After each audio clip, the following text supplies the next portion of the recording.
What are the major theories of motivation?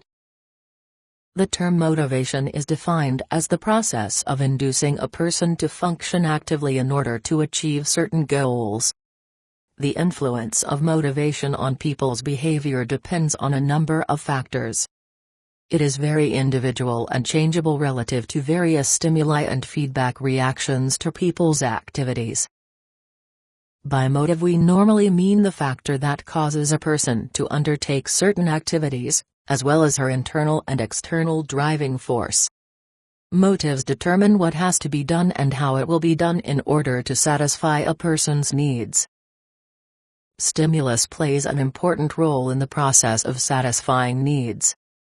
Although the usual understanding of the word stimulus considers it to be a rewarding mechanism, the initial meaning of the word can be interpreted as either an incentive or a reason for a person's activities.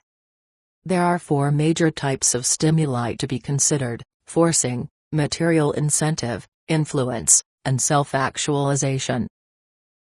Theories of motivation started to be developed in the second part of the 20th century, after World War II. The question of increasing people's productivity had not previously been of any concern to large companies because social and economic conditions were such that productivity was easily achieved by pure material factors. In other words, the demand for a workforce had been lower than the supply of people willing to find jobs. In the late 1950s, the need and importance of motivation was first proven by a number of practical experiments. These experiments led to factors that seriously improved the company's abilities to improve productivity without making large investments. Since then, many experiments and investigations have been undertaken in this area. A number of theories of motivation have been developed, and they can be grouped into three major categories: initial theories, content theories, and process theories. Tell me more.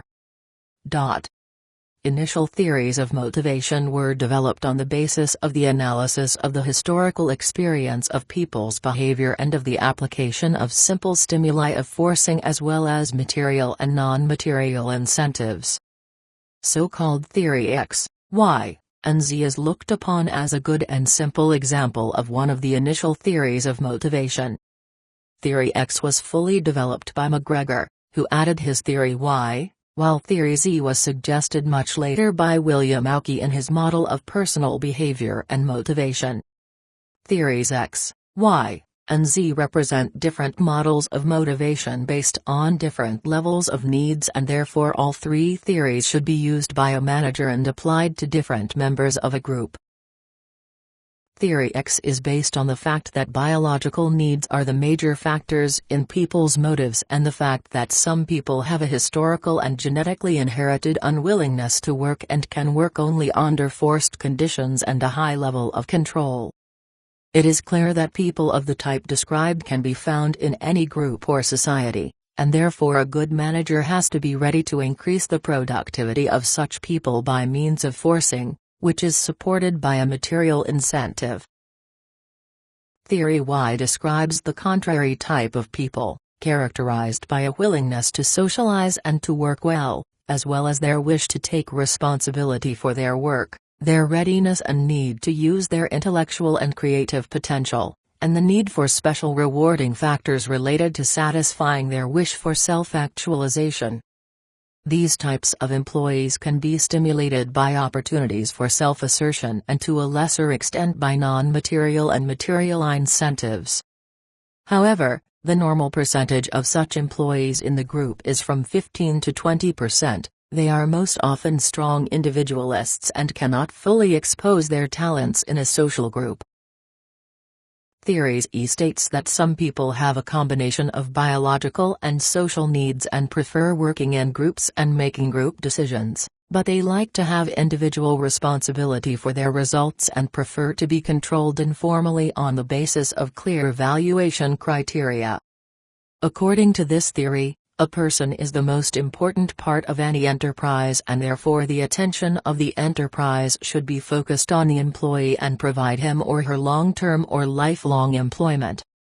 This theory describes a good employee who prefers to work in a group and to have stable goals for a long period of time.